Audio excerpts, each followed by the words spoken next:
I want you to say something about this woman's dilemma. All right. Go ahead. What do you mean, her dilemma? She was sick.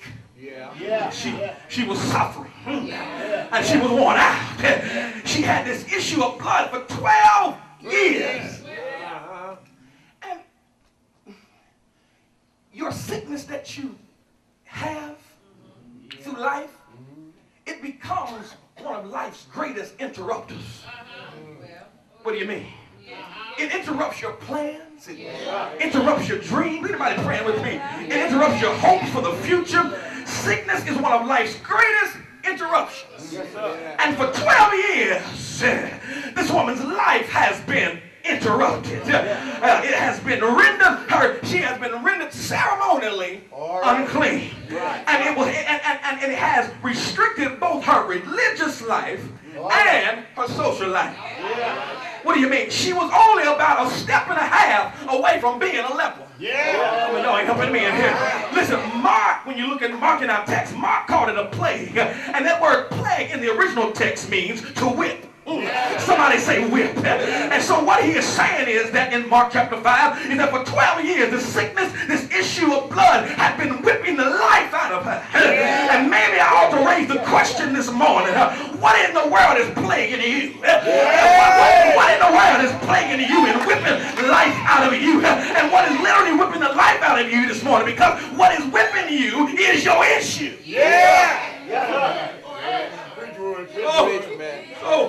So on one hand, she is sick. But on the other hand, she's suffering.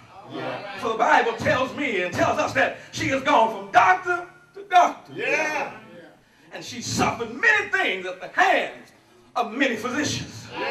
But in the process, she spent every dime that she had. And then rather her getting better, I think I'm in the Bible right here, she got worse. And now she's done everything that she knows how to do. She's tried every remedy she has been suggested to her, and instead of getting better, she's been getting worse. And what remedies, my question to you this morning is, what remedies are you trying?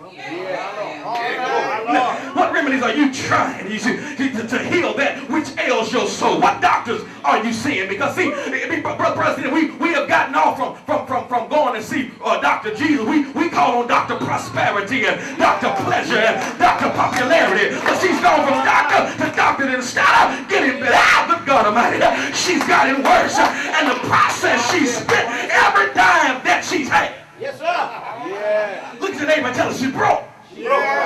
And you know, that's the way sin works. See, sin don't come and take it all at one time. Look at God Almighty. Sin doesn't come and take it all at one whack. No, sin takes a little bit here, a little bit there.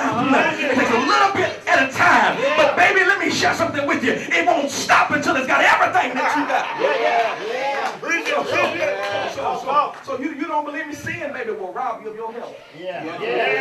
Come on, help me and hear somebody. Sin will rob you of your health. It will rob you of your home, and it will ultimately rob you of your happiness. And see, this woman is in the grips of an awful dilemma. She's sick. She's suffering. She's worn out. That's her dilemma. But the second thing is, I'm moving along. All right. The second thing is, we just talked about her dilemma. The second thing is, we have to look at her decision. All right. Somebody say decision. No, say it like you mean it. Say decision. No, say it like you really mean it. Say decision.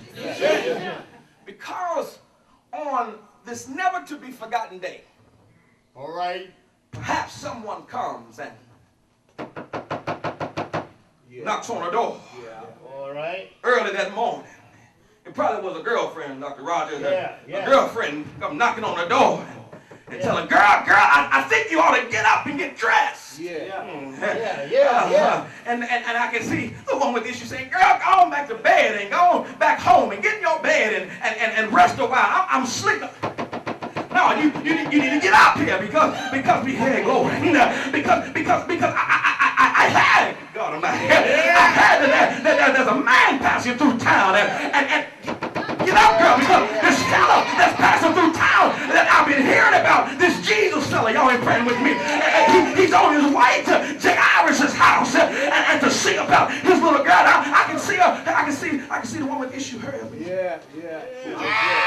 She getting dressed. She put her clothes on and she getting dressed. And when she gets dressed, she leaves the house. And she comes slipping, sliding, pushing and shoving and praying and pressing until she gets to Jesus. And when she gets within arm's reach, glory. When she gets within arm's reach, when she gets within arm's, y'all ain't praying with me. When she gets within arm's reach, she don't just say, okay, there he is. No, when she gets in arm's reach, she reaches out and not just touch his garment. No, she touched the hem. She touches the hem of his. Any seamstress in the house here. She touches the hem, not the whole entire, just the hem of. See, y'all don't understand that thing. Y'all just talk about the bottom. No, baby, the hem of his garment. And the text says, I didn't make it up, I didn't write it. The text says that what? Straightway. Look at your neighbor and say straightway. The fountain of a plague was dried up. And on this never to be forgotten day, she comes walking and she comes saying, if I can just touch.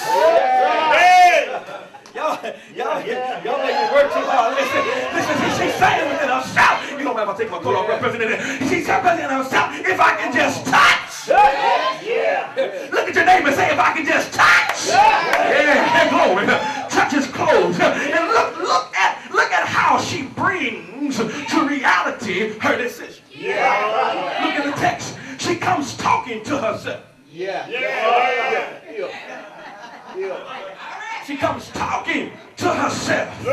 Now, there's this crowd, but she's slipping and sliding, pushing and shoving, not just to get close, but she's doing all of that to touch his clothes.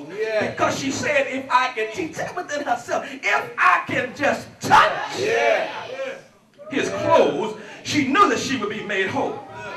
Now, when you get home, and I know you theologians, you great scholars, I know I'm in great company today, this morning, but when you get home, look if you will, in Matthew chapter 9. There's a parallel here. Matthew chapter 9 says that she talked within herself. All right. She didn't come talking out loud. Because if she would have did that, she would have had to elbow her way through the crowd. Because they would have looked at her and said, we better get this fool out. Y'all ain't praying with me. She would have been saying, y'all better let this fool through. But now it's important that in times of trouble, what you say to these other people, but it's more important what you say to yourself. I like it. Y'all catch that by next week. It's all right to talk and encourage and talk to somebody else, but baby, it's more important about what you say to yourself. Because listen, when things are going bad, how do you talk to yourself? Listen, when things are going rough, when hellhound is knocking at your door, how in the world do you talk to yourself? Come on, somebody. Do you begin to pitch a pity party? Do you begin to feel sorry for yourself? Do you begin to whine and complain